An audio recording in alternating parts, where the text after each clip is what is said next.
Bwana Yesu asifiwe. Shalom, shalom wapendwa. Ninawapenda sana. Bwana awe pamoja nanyi na karibuni tena katika ibada letu la leo. Jamani, furaha ya Bwana iwe pamoja nanyi. Unajua siku hizi watu wengi wamepoteza furaha ya Yesu. Wengi wamepoteza furaha ya wokovu, na wengi wamepoteza furaha ya wokovu kwa sababu ya shida na taabu za dunia. Sikiliza ndugu yangu, dunia isikuuzi. Mambo ya dunia achana nayo. Hizi taabu za ulimwengu hizi, wewe zizarau tu. Zizarau moja kwa moja. Keep your joy in Jesus. Linda furaha yako katika Bwana. Linda furaha yako katika Bwana. Linda furaha yako ya wokovu. Usipoteze furaha ya wokovu kwa sababu ya shida na taabu za ulimwengu. Taabu za ulimwengu achana nazo. Amen. Bwana wabariki sana. Nimekuja hapa na hili swali ambalo nimeulizwa. Mungu aliposema tumfanye mtu kwa mfano wetu, alikuwa anaongea na nani? Mungu aliposema tumfanye mtu kwa mfano wetu wakati wa uumbaji, alikuwa anaongea na nani? Hili swali liko katika kitabu cha Mwanzo. Nafungua haraka haraka kitabu cha Mwanzo. Sura yake ya ngapi? Sura ya kwanza mstari wa 26 hadi 27. Mwanzo sura ya kwanza mstari wa 26 hadi 27 inasema hivi: Mungu akasema, na tumfanye mtu kwa mfano wetu, kwa sura yetu, wakatawale samaki wa baharini na ndege wa angani na wanyama na nchi yote pia na kila chenye kutambaa kitambaacho juu ya nchi. Mungu akaumba mtu kwa mfano wake, kwa mfano wa Mungu alimuumba, mwanamume na mwanamke. Sasa Mungu aliposema tumfanye mtu kwa mfano wetu, alikuwa anajielekeza kwa nani? Alikuwa anaongea na nani ambaye wataumba mtu kwa mfano wao? Si ndio swali hilo? Haya, asante sana. Basi naomba mnisikilize kwa makini sana. Nawapenda sana. Unajua, mnapouliza maswali kama haya, kwetu sisi ni furaha na ni raha, kwa sababu tunatakaga watu waweze kujua mengi zaidi kuhusu Mungu wetu. Okay, jambo la kwanza ambalo nataka niweke msingi katika kulijibu swali hili. Msingi wa kwanza ni kwamba lazima tujue sote, tufahamu ya kwamba Mungu ni mmoja. Hakuna wa Mungu wawili, hakuna wa Mungu watatu. Mungu ni mmoja tu. Mungu ni mmoja tu. Na hili ni kweli. Yule mdada aliimba kweli. The King of Glory is here.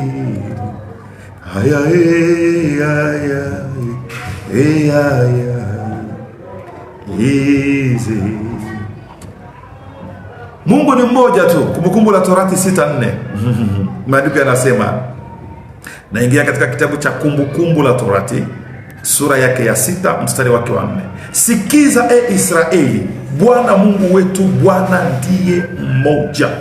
Hear, O Israel, the Lord our God is one Lord. Hakunaga wa Mungu wawili, hakunaga wa Mungu watatu. Mungu ni mmoja tu.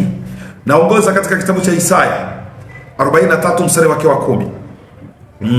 Isaya iko wapi hapa? Yes, Isaya 43 na mstari wake wa 10. Maandiko yanasema hivi: Mungu ni mmoja tu. Hakunaga wa Mungu wawili. Hilo ulitoa akilini mwako. Mungu ni mmoja tu. Ninyi ni mashahidi wangu, asema Bwana, na mtumishi niliyemchagua, mpate kujua ya kuamini na kufanya ya kuwa mimi ndiye. Kabla yangu hakuumbwa Mungu awa yeyote, wala baada yangu mimi hata kuwepo mwingine. My brothers, my sisters, there is only one God. Kuna Mungu mmoja tu.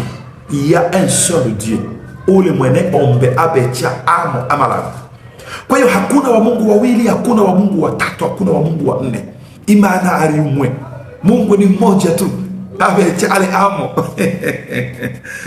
Niongeza tena katika Isaya hiyo 44 mstari wake wa 6. Maandiko yanasema, Bwana mfalme wa Israeli, mkombozi wako, Bwana wa majeshi asema hivi: mimi ni wa kwanza na mimi ni wa mwisho, zaidi yangu mimi hapana Mungu mwingine. Biblia yote mzima inatushuhudia ya kwamba Mungu ni mmoja tu. Isaya 45 mstari wake wa 5. Mimi ni Bwana, wala hapana mwingine zaidi ya mimi, hapana Mungu. Nitakufunga mshipi ijipokuwa hukunijua. Amen. Agano Jipya pia ni vesi nyingi sana ambazo zinashuhudia ya kwamba Mungu ni mmoja. Marko 12:29. Yakobo 12:29, Wakorinto wa kwanza 8:6, Waefeso 4:6, Timotheo wa kwanza 2:5, Yohana 10:30, Yohana wa kwanza 5:20. Zote hizo zinashuhudia Mungu ni mmoja tu, hakuna wa Mungu watatu.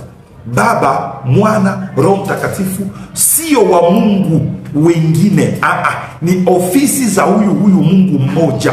Na hii nimetoa mfano katika episode nyingi sana. Baba ni cheo, baba sio jina. Baba ni cheo cha mtu yeyote ambaye ana mtoto, anaitwa baba. Mtu yeyote aliyezaa anaitwa baba. Kwa hiyo baba sio jina. Ukienda pale barabarani pale, mimi unajua kwangu hapa ni barabarani ukienda hapo barabarani useme baba njoo, nani atakaikuja? Hakuna atakaikuja, kwa sababu hakuna mtu anayeitwa baba. Wote ambao walizaa watoto wanaitwa baba. Mimi ni baba, lakini nina jina langu. Jina langu naitwa Langistan. Mimi ndo Langistan, lakini huyu Langistan ni baba. Nina watoto 10 lakini nina jina langu. Mwana pia sio jina. Mwana ni cheo cha mtoto aliyezaliwa. Kila mtoto wa kiume aliyezaliwa anaitwa mwana. Kwa hiyo ukienda barabarani useme mwana njoo, hakuna atakaikuja, kwa sababu hakuna mtu anayeitwa mwana, ila yoyote aliyezaliwa mtoto wa kiume anaitwa mwana. Na roho sio jina. Roho ni umbile la kiroho linalokaa ndani ya mtu. Kwa hiyo mimi hapa ni baba, mimi hapa ni mwana, na mimi hapa ni roho, lakini nina jina langu ambalo naitwa Langistan. Kwa hiyo ukienda kwenye YouTube unaandika Langistan utaniona mimi, lakini ukienda YouTube uandike roho, baba, mwana, utaniona mimi Kwa hiyo my name is Langistan, but I'm a father, I'm a son, and I'm a spirit, but I have my name. My own name is Langistan. So if you want to talk about me, then talk about Langistan. Ukitaka kuniongelea mimi, ongea kuhusu Langistan, kwa sababu hilo ndilo jina langu. Hivi vingine ni vyeo. Mimi Langistan nina vyeo vingi sana. Mimi kwanza hapa ni mtangazaji, ni mhariri, usinione hivi hapa. Nasoma taarifa ya habari kwa lugha ya Kiswahili, kwa lugha ya Kiingereza, kwa lugha ya Kifaransa, kwa lugha ya Kibembe, kwa lugha nyingi hapa naisoma taarifa ya habari. Kwa hiyo mimi hapa tena ni mwalimu, nafundisha kwenye shule ya sekondari. Nimefundisha miaka mingi kwenye shule ya sekondari. Wengi hapa wananifahamu kama mwalimu, lakini mimi mwalimu sio jina langu. Mwalimu is just my title, okay? That is just my title, but my name is Langistan. Kwa hiyo kuna tofauti kati ya title na jina la mtu. Jambo muhimu sana hilo, lazima mlifahamu. Sasa ndugu zangu wapendwa, Mungu ni mmoja. Na sasa tukijua sote ya kwamba Mungu ni mmoja, Mungu sasa alikuwa anaongea na nani wakati alipokuwa akisema na tumfanye mtu kwa mfano wetu, katika kitabu cha Mwanzo sura ya kwanza mstari wa 26? Jambo la pili ambalo nataka niwaambie ili kuweka msingi kwa kujibu swala hili, nataka mjue ya kwamba Mungu ni roho. Kwa Kifaransa tunasema Dieu c'est un esprit. Mungu ni nini? Mungu ni roho. Na hili ni swala muhimu sana ambalo unapaswa kulijua. Mjue ya kwamba Mungu ni nini? Mungu ni roho. Mungu ni nini? Dieu c'est un esprit. Mungu ni roho. Hilo limethibitishwa kabisa katika maandiko. Sababu ukishajua ya kwamba Mungu ni roho kulingana na kitabu cha Yohana, subiri nipasome hapa. Yohana 4:24. Yohana 4:24. Yohana 4:24. Biblia inasema hivi. Nafikiri hii verse tunaijua sote. Mungu ni roho, nao wamwabudiwe yeye imewapasa kumwabudu katika roho na kweli. Kwa hiyo Mungu ni roho. My brothers, Dieu c'est un esprit. God is a spirit. And they that worship him must worship him in spirit and truth. In spirit and truth. Kwa sababu Mungu ni roho, ili umwabudu lazima umwabudu katika roho na kweli. Nataka ufahamu hivi. Kabla Mungu hajaanza kuumba ulimwengu wa kawaida, before God created a physical world, God started by fueling the spiritual realm. Kabla Mungu hajaanza kuumba ulimwengu wa kawaida huu tunaoishi, le monde physique, Mungu alianza kwanza kuumba ulimwengu wa kiroho. Ulimwengu wa kiroho ulijaa vitu, Mungu akaujaza na roho. Nataka mwelewe hivi watoto wa Bwana. Yaani mtu anapouliza swali, Mungu alikuwa anaongea na nani aliposema na tumfanye mtu kwa mfano wetu? Yaani ni swali la kitoto sana.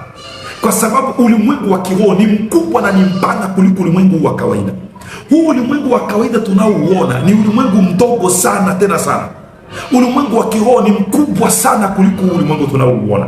Huu ulimwengu tunaouona ni kama vile kambegu karadali katika ziwa, katika bahari. Huu ulimwengu tunaouona ni kama kambegu karadali katika bahari. Ulimwengu wa kiroho ni mkubwa mno. Na kwanza hata tu ukienda mahesabu ya haraka, sijui kama nyinyi waga mnafuatilia mambo ya SpaceX, hii kampuni ya Elon Musk. Sijui kama nyinyi waga mnafuatilia mambo ya NASA. Mimi haya mambo nayafuatiliaga sana, mambo ya angani.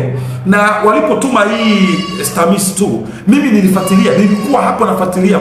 Ndugu yangu, space is so big, kiasi ya kwamba katika space, nilikuwa ninaeleza hao vijana wangu hapa kwamba sisi ambao tuko in solar system yenyewe, unajua ina sayari ngapi? Solar system yenyewe ina sayari zaidi ya 9. Zaidi ya 9. Asante tia tuliyosoma kwenye shule la msingi. Ina sayari zaidi ya 9. Na hizo zaidi ya 9 kuna kubwa nyingi kuliko hata hii sayari tuliomo ndani, ambayo ni sayari ya dunia. Na space is too big. Unajua wapi imefikia leo Apollo the second, ambao walituma tangu mwaka wa 1970, mwaka wa 75 ndo wazungu walituma satellite ya Apollo the second. Na hivi Apollo imesha kuwa mbali na inatembea kwa spidi ya année-lumière, hii ya light. Yani ukubwa wa space ni kubwa mno kiasi kwamba hawaupime tena kwa kilomita. Inapimwa sasa kwa ukubwa wa vipimo vinaitwa année-lumière kwa Kifaransa.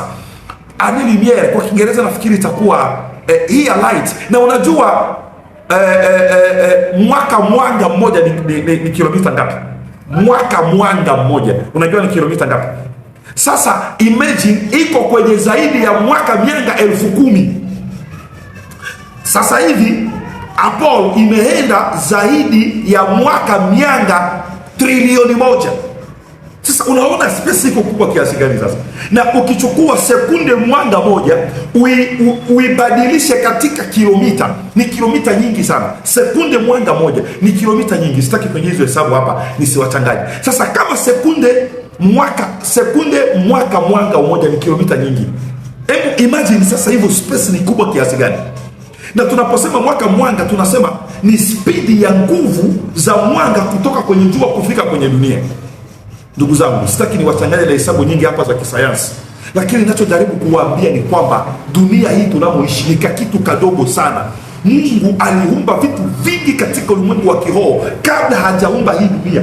Before we become physical, Mungu aliumba roho kwanza. Na ulimwenguni wa kiroho Mungu aliumba roho nyingi sana, akajaza ulimwengu wa kiroho. Baada ya kujaza ulimwengu wa kiroho, ndipo sasa akaanza kuumba ulimwengu wa kawaida. Na ulimwengu wa kiroho ni mkubwa, ni mpana mno. Nimewapa tu mfano wa space. Ona walivyotembea wale watu wa Stamis 2. Walienda mpaka wakazunguka mwezi, na bado ilikuwa ni kubwa mno. Dunia inaonekana kama vile kakitu kamduara hivi kwenye space, kwenye anga. Unaweza ukaulize Mungu alikuwa anaongea na nani wakati anaongea tu mfanye mtu kwa mfano wetu? Sasa wewe mwanadamu si ndio uliumbwa wa mwisho? Wewe mwanadamu si ndio? Na Mungu aliumba vitu vingi kabla ya kuumba wewe. Wewe si ndio wa mwisho kabisa, wewe ulikuwa katika kuumbwa. Sasa sikiliza ndugu yangu. Wewe ulikuwa wapi wakati Mungu anaumba? Mungu alijaza vitu katika ulimwengu wa kiroho kabla wewe hujaumbwa. Mambo mengine, maswali yenu jamani. Wacha niingie katika kitabu cha Ayubu. Nisome hapa, kuna kitu nakumbuka hapa katika kitabu cha Ayubu. Ayubu yuko wapi huyu? Tumuite mtumishi wa Mungu Ayubu akazungumze na sisi. Nakumbuka mchungaji mmoja akitaka kusoma Biblia anasemaga, hebu tumuite Ayubu. Akitaka kusoma Mathayo, nataka kuita Mathayo aje hapa azungumze mwenyewe. Akitaka kusoma Yohana, okay, hivi sasa nataka nimuite mtumishi Yohana aje hapa mwenyewe akazungumze kuhusu hili. Sasa na mimi hata nimuite Ayubu. Namuita Ayubu, na ingia Ayubu kwenye 38 iko wapi? Ndio hii hapa. Naanza kwenye mstari wake wa 4. Sikiliza hapa, Mungu anaongea.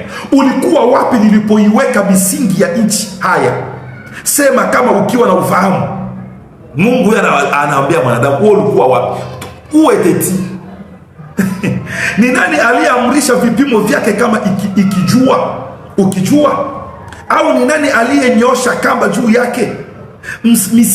Misingi yake ilikazwa juu ya kitu gani? Au ni nani aliyeliweka jiwe lake la pembeni? Hapo nyota za asubuhi zilipoimba pamoja na wana wote wa Mungu walipopiga kelele kwa furaha. Unasikia, Mungu alijaza kwanza ulimwengu wa kiroho kabla wewe hujaumbwa. Ulikuwa wapi? Wewe ulikuwa hata hako. Wewe ulikuwa hata hujaumbwa, ulikuwa hata hujaonekana, ulikuwa hata hujajulikana. Wakati nyota za asubuhi zinaanza kuimba pamoja na wote wa Mungu, wewe ulikuwa bado hujaonekana. Wewe ndio utauliza eti Mungu alikuwa anaongea na nani wakati anasema tumfanye mtu kwa mfano wetu? Wewe mwenyewe uliumba wa mwisho, na Mungu aliumba vingi kabla yako wewe hujaumbwa. Ajabu hapo. Sikiliza mstari wa 7. Hapo nyota za asubuhi zilipoimba pamoja. Nyota za asubuhi zilipoimba pamoja, wewe ulikuwa wapi? Na wana wote wa Mungu walipopiga kelele kwa furaha, wewe ulikuwa wapi? Ulikuwa wapi kabla dunia haijaumbwa? Qu'est-ce que cela veut dire? Nataka niwaonyeshe hivi. Mungu aliumba viumbe vingi sana katika ulimwengu wa kiroho kabla hajatuumba sisi. Na yeye Mungu ni roho. Uumbaji wa Mungu ulitembea hivi. Naomba usikilize hapa nimalize. Mungu aliumba mwanadamu katika sehemu mbili tofauti. Mungu aliumba mwanadamu katika ulimwengu wa kiroho na baadaye akamuumba katika ulimwengu wa kimwili. Uumbaji wa Mungu katika kitabu cha Mwanzo 1:27 ni uumbaji wa kiroho, sababu Mungu ni roho. Naomba nipasome tena. Na yeye akasema na tumfanye mwanadamu kwa mfano wetu. Mwanzo 1:27. Nasoma hapo. Mungu akaumba mtu kwa mfano wake, kwa mfano wa Mungu alimuumba mwanamume na mwanamke. 26. Mungu akasema na tumfanye mtu kwa mfano wetu, kwa sura yetu, wakatawale samaki wa baharini na ndege wa angani na wanyama na nchi yote pia na kila chenye kutambaa kitambaacho juu ya nchi.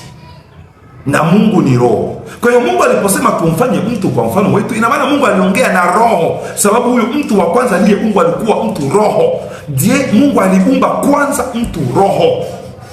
Hivi mnapata vizuri watoto wa Bwana? So aliumba mtu kwa mfano wake, yani aliumba mtu roho. So ule mtu roho ule sasa Mungu akamtengenezea mwili. Na nikwambie kwa taarifa yako, mtu roho aliishi miaka matrilioni kabla hajaingizwa katika mwili.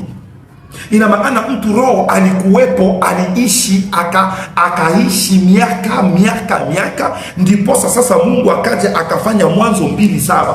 Sasa hii Mwanzo 2:7 ndo akachukua ule mtu roho akamweka katika mwili. Kwa hiyo mtu aliyeumbwa katika Mwanzo 1:27 ni mtu roho, na mtu aliyeumbwa katika Mwanzo 2:7 ni mtu mwili. Sasa mwili ni nini? Alichukua huyu mtu roho akaumba mwili wa udongo akamweka ndani ya mwili wa udongo. Kwa hiyo Mungu alituumba sisi kwa sura yake ni roho. We are spirit. Ndio maana sisi ni roho. Hivyo napata vizuri. Kwa hiyo wewe ni nani? Ni roho inayoishi ndani ya mwili. Wewe ni roho inayoishi ndani ya mwili. Na hiyo roho yako ndio iko kwa mfano wa Mungu. Kwa nini Mungu alifanya? Kwa sababu Mungu matengenezo yake yanaanza ndani kuja nje. Hebu nisome Mwanzo 2:7. Mwanzo 2:7 inasema hivi. Bwana Mungu akamfanya mtu kwa mavumbi ya ardhi. Unajua mtu wa pili sasa huyu si kwa mfano wa Mungu tena. Huyu sasa ni kwa mavumbi ya ardhi. Akampulizia puani pumzi ya uhai, mtu akawa nafsi hai.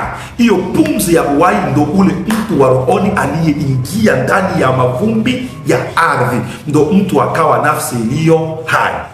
Nafikiri mnaelewa sasa kwa nini tunasemaga Mkristo anapokufa habadili chochote, anabadili tu makao. Yani mtu anapokufa anarudi kule alikokuwa kabla hajaja katika mwili. Sababu huu mwili tulio nao ni kitu tumepewa tu ili sisi tukae ndani. Na kwa nini Mungu alilazimika kutuingiza katika mwili ili atulete duniani? Ni kwa sababu tu Mungu aweze kutimiza attribution zake, aweze kutimiza sifa zake. Kwa sababu kwanza yeye Mungu ana sifa ya ukombozi. Sasa hiyo sifa yake ya ukombozi itatimiaje kama kuna watu wa kukomboa? Kwa hiyo lazima kuwe watu ambao yeye Mungu atawakomboa.